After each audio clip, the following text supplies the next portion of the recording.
इस बहाने सासू के साथ बहू का भी कार्तिक स्नान हो गया। कार्तिक कार्तिक माता उससे प्रसन्न हो गई। जहाँ साड़ी का पानी झरता, वहाँ सोने की सिक्के, हीरे मोती जगमगाते लगे। घर में सोने चांदी का ढेर हो गया। धन धन से घर भर गया। कार्तिक महीना पूरा हो गया। बहू बोले, जितनी जितनी इच्छा हो ब्राह्मण जिवाओ और दान धर्म करो। सासू बोली, कैसे करूं, घर में तो कुछ नहीं है। बहू बोली, जितना इच्छा हो ले लो और सब वैभव दिखाया। सासू बोली, तू इतना सब कहाँ से लाई। बहू बोली, मैं तो आपकी सारी धोती और सुखाती, जिसके पानी झरने की वजह धन का ढेर लग गया। धूमधाम से सासू बहू ने ब्राह्मण जिमाए, दान धर्म किया। जेठानियां चकित हो गई। देवरानी ने पूछने लगी, तू क्या किया है जो इतना धन हो गया। देवरानी बोली, मुझे सासू जी की साड़ी ठीक से निचोड़नी नहीं आता था। साड़ी जरती, उससे पानी की जगह धन का ढेर हो गया।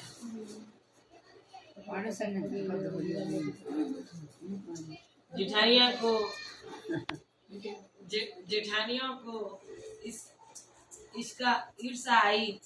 उन्होंने सोचा, अगली बार हम भी सासू जी को कार्तिक स्नान कराएंगे। कार्तिक आई।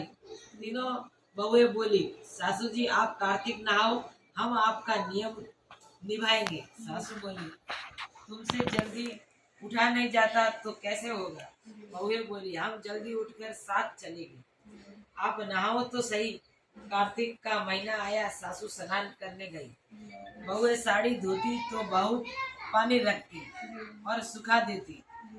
एक जनी चाय बना कर देती, दूसरी पूजा का सामान निकाल कर देती, तीसरी साथ जाती। ऐसा करते तीनों ने महीना पूरा कर दिया। सासू जी को कहने लगी, सासू जी मन आए जितना धर्म करो ब्राह्मण जिमा। सासू बोली, मेरे पास तो कुछ नहीं है, मैं कैसे करूं।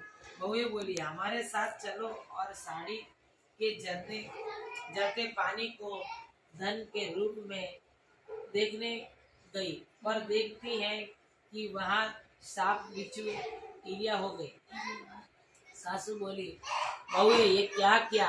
बहुए दौड़ी देवरानी के पास आई और कहने लगी, ऐसा क्यों हुआ। तो देवरानी बोली, मुझे तो राई दामोदर जी ने प्रसन्न होकर दिया। काती माता प्रसन्न हुई।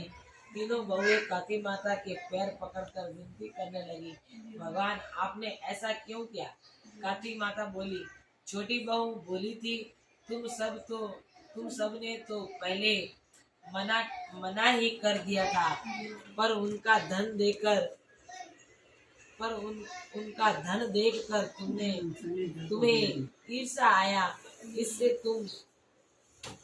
इससे तुमने सासू को भले ही कार्तिक स्नान करवाया, जर्जर साड़ियाँ सुखाई, पर तुम्हारा मोटापना तुमने उसको मिल गया। तीनों ने अपनी भूल की क्षमा मांगी।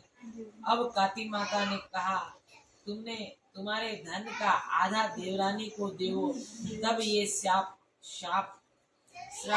बिच्छू जाएंगे। तीनों ने अपना आधा धन देवरानी को दिया।